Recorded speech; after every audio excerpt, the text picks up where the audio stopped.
My journey going from no experience to completing an Ironman is just about to come to an end, so I figured it would be a good time to look back and reflect on my journey and see just how far I've come, because I feel like I've had some good progress. So it's my taper week right now, and at the end of the week we got my Ironman, so I'm going to bring you along for some of my training and reflect back on my swim, bike, and run. So let's dive in.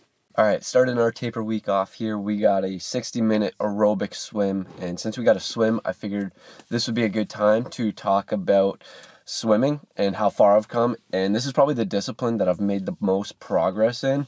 I remember when I first started out, I didn't have goggles, I didn't have jammers. I don't know how long I was swimming in my regular bathing suit, which is basically a parachute.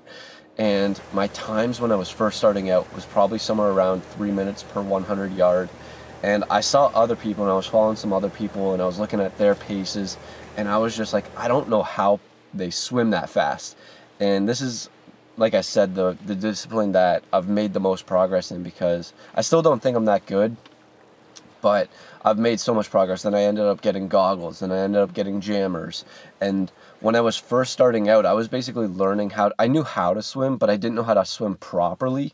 So I was watching YouTube videos. There's 2 videos that I just always did for my swim workouts. Basically every day was a 45-minute swim, and I would aim to get around 2,000-ish yards. And for me, I thought that was a lot of yards, but at the time it turned out it wasn't. And I'll get into that a little bit later. So I started out learning how to swim basically all on my own, and then I ended up joining a beginner swim program. And it turned out it wasn't necessarily the class that was good for me. It was basically people that were learning how to swim. They didn't know anything about it. They'd learned the absolute basics, like how to tread water and that stuff, where I was already above that. So basically, whenever I went there, it was like he just told me, hey, go do laps. And then sometimes it would be like, do a build. But for the most part, it was just basically paid to go and swim there, which is fine. But then after that, I ended up joining another program, which was a little bit more advanced, where we actually did drills, and it was a stroke development class. And I kind of documented all my journey here trying to improve. And throughout this time, I was using my Apple Watch. And what I didn't realize, how people were able to get to, say, like 110 per 100 yards or even 130 per 100 yards, is that they actually stopped the clock. And when I was first starting out, I never actually stopped the clock. So it was basically a rolling time.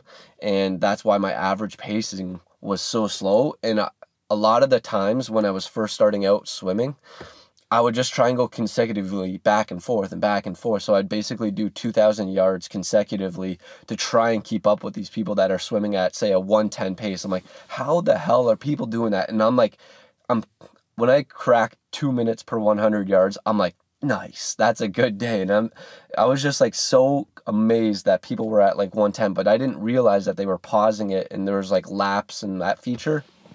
I eventually realized that when I got my, well, actually, I watched a video on how to pause with the Apple Watch, and then I eventually got the Garmin. So that was basically my starting journey with my swimming. And then once, it was like the first 4 months. So at that time, I had a stress fracture in my foot, so I wasn't able to like give like good kicks. But I was doing my best to actually get out there, get swimming in. And then the next 3 months, I ended up moving to Tucson. And this is when everything kind of started to change. I got really lucky. I got into a program with basically some of the best pro triathletes in the world. I didn't even really know most of them. I knew one of them just because he's from this local area. And that's really where my thought and standards and everything just became elevated, because I ended up joining their program.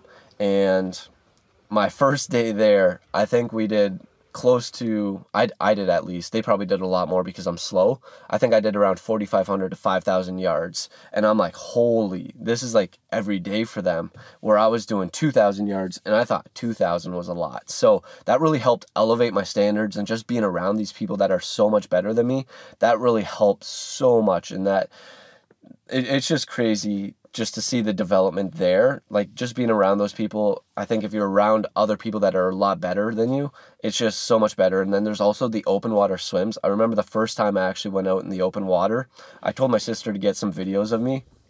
I didn't have like the bright colored buoy so boaters can see. It was my first time swimming outside. Our water's like really dusty or muggy, so it's like you can't really see that well. So I was really nervous when I was doing it, and basically what she said was, why do you keep stopping? And because I would take like maybe 10 strokes and I would stop and like look up, and that's basically all I really remember, because I didn't have that. I was really worried about, so two reasons why I kept doing that. One, I was really worried that boaters were gonna hit me, and the second one was swimming in open water is really hard. A lot harder than I expected it to be. And then going back to Tucson, I basically spent that's where I probably made a lot of my progress, because I probably went around from 145 to 2-ish minutes, and then I just dropped to like 130 per 100 yards per 100 yards. And I think the big aspect of that is joining that program, elevating my standards, and they just had a lot of good workouts, and I think that just helped me improve my swimming a lot. And then I would say the next 4 months was me getting the coach with TriDot, and I think that helped a lot, just because it was a lot of consistency. I was putting up the most volume I've ever put up. I was hitting 20,000 yard weeks pretty consistently. But I mean, compared to a lot of the pros, that's not a lot, but for me, that was a lot, and I was some of the best peak weeks that I was ever having. And I feel like that's just how far I've come. Where with swimming, I went starting out at around 3 minutes per 100 yards. Now I'm down to, I mean, I can get to like 125, but that's not a pace that I can hold. So, I mean, there's a lot of dichotomy there, but I don't even know if that's the right word or anything. So I've made a lot of progress with swimming, and I'm really happy to see that. And I mean, I don't think I'm where I want to be, but I think swimming's the one discipline that you're going to make up or lose the least amount of ground. So I'm happy where I'm at, because I do believe that I can be around average. I've swim in open water here. The current here is freaking strong here, so I'm really hoping that in Lake Placid it's not as bad, and I'm able to put up a half decent time, because when I'm in the pool, I'm doing half decent pacing. So we'll see exactly where I'm at when I do get there and what I'm actually able to put up. So this is just some of the takeaways that I've had over the years. I'm going to go in for a 60-minute swim. I might have a few more thoughts when I am in the pool, and I might come back and share that, but I'm going to go in and do the 60-minute aerobic swim, and then we're going to move on with our taper week. Not too much going on this week. We're just trying to be as prepared as possible, be well rested, well recovered, and hopefully we're able to put up a really good time for Lake Placid, because we've spent a lot of time training for this. So we're going to head on in and get the 60-minute aerobic swim in. Just wrapped up the aerobic swim. Went pretty good. My pacing was good. I think it's just because it was shorter efforts. It was 150s and then 250s. But I was holding a good pace, which I'm happy to see. And the one thing that I really hope doesn't happen, that happened today, and it's happened quite a few times when I'm swimming, is getting a cramp in my foot. I really hope that doesn't happen during the Ironman, because that just sucks. And then you're just kind of like floating in the water, trying to wiggle your foot out to not hurt anymore, not be cramped.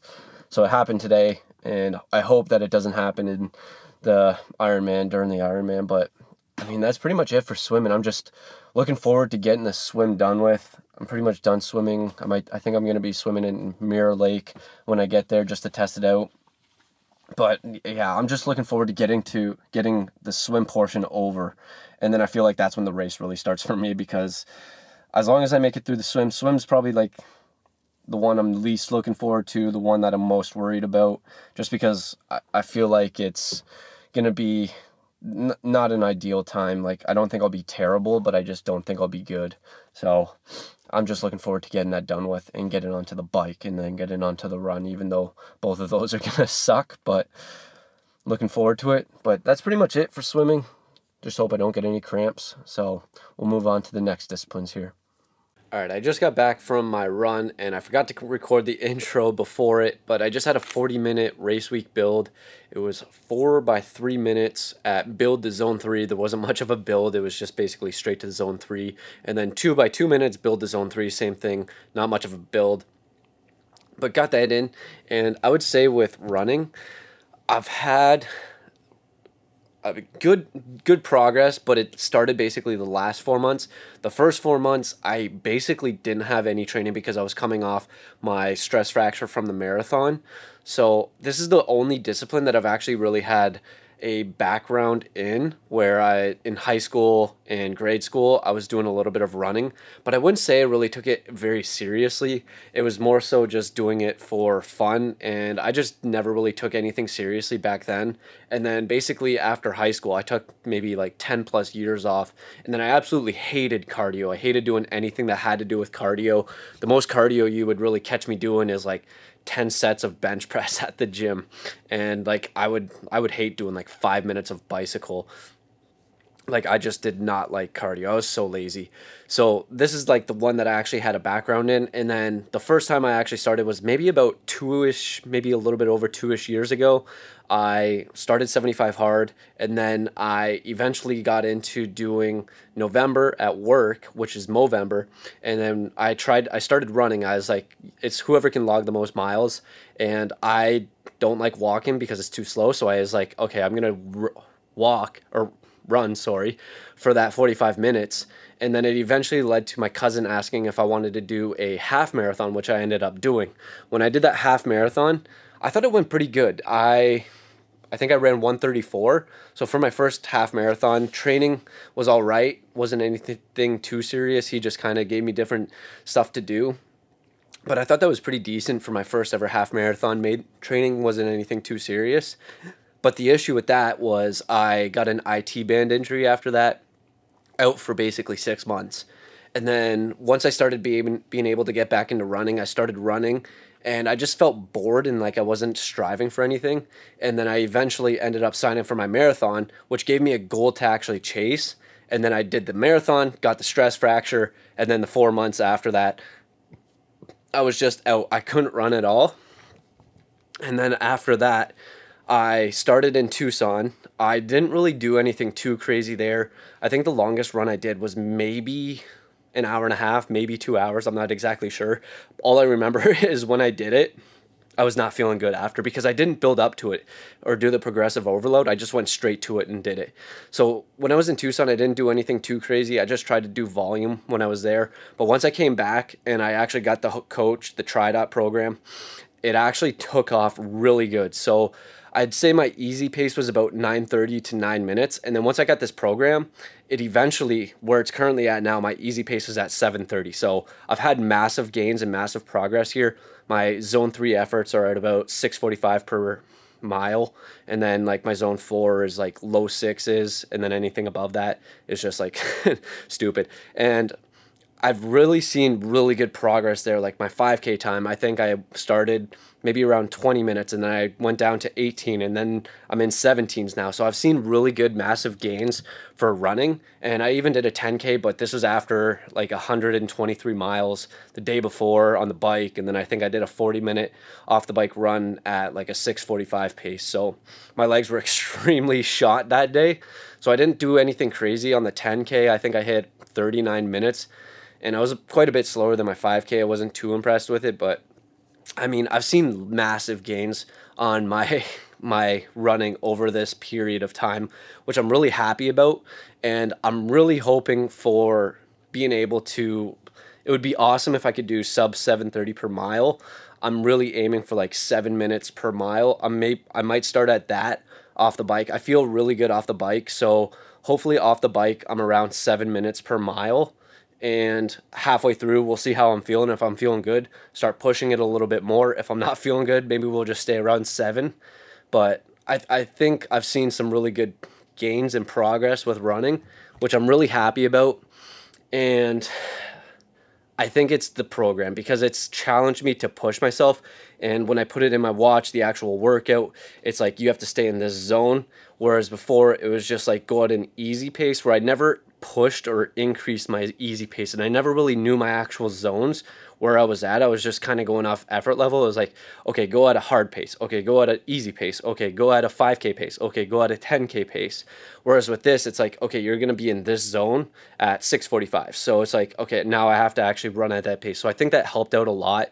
And like my long runs, I was running at a 7:30 pace, which is basically what I ran my half marathon in, and faster than I ran my marathon. So I'm feeling really good with my run. I'm just hoping I'm able to hold it throughout the whole marathon, because my longest run during training was 2 hours and 35 minutes. I got around 21 miles, but my longest run off the bike is only 40 minutes. But I did that after 123 miles on the bike, and the run was 40 minutes, got nearly 10K at a 6:45 pace.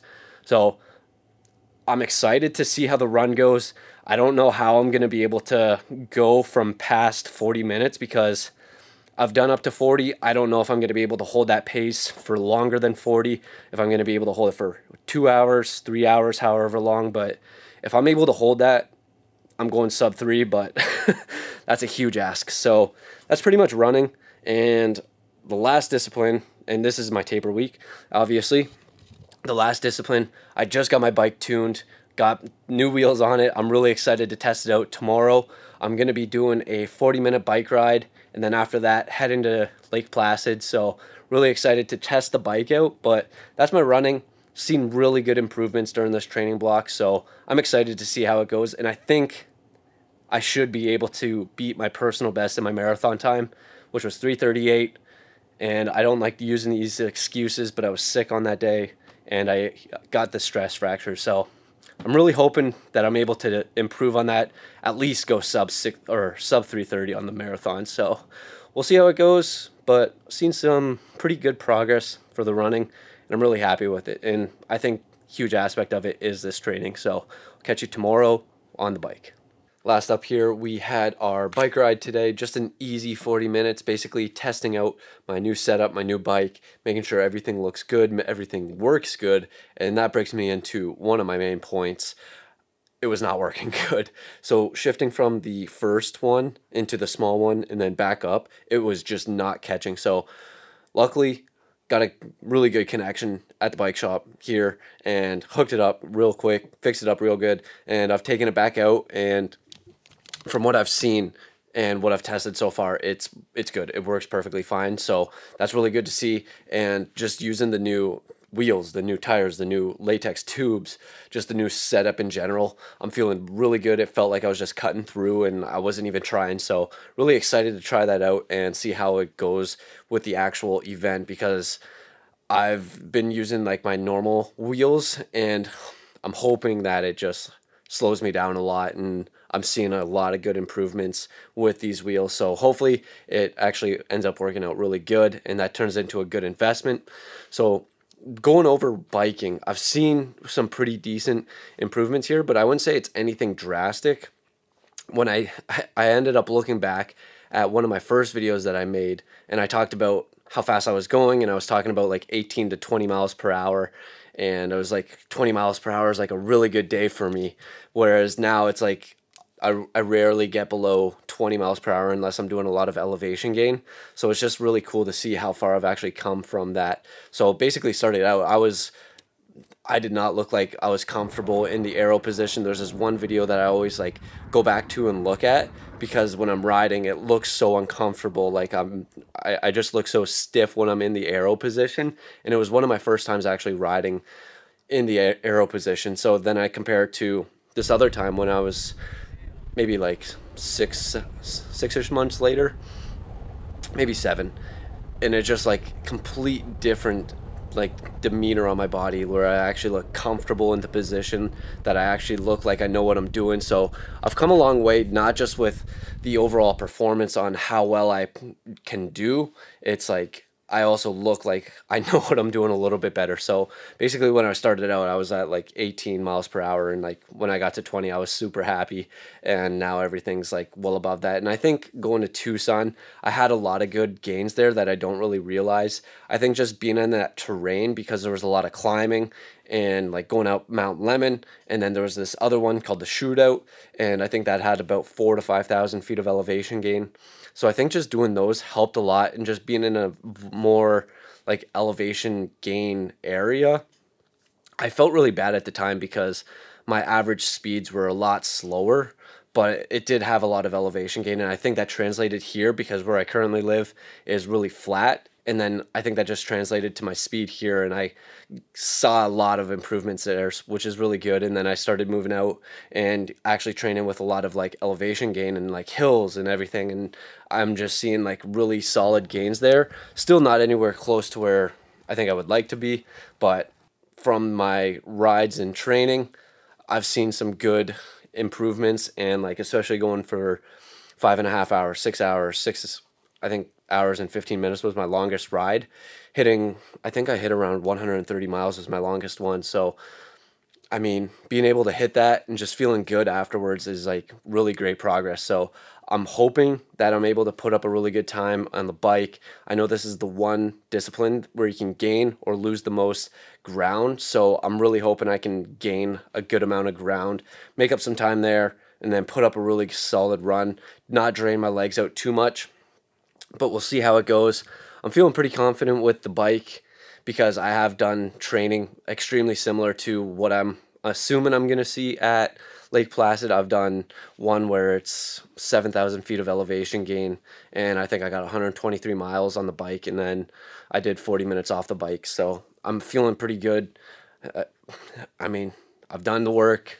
It's just really nice to like kind of look back and reflect on it and see how far I've actually come, because when you look at it a day basis, like you don't really see that gain that you've made, where when you reflect back on say 6-12 months, it's like, wow, I've actually made quite a bit more gains than I've actually realized. So that's kind of like the really nice thing about reflecting on the journey, and this has honestly been a really fun time, really good time.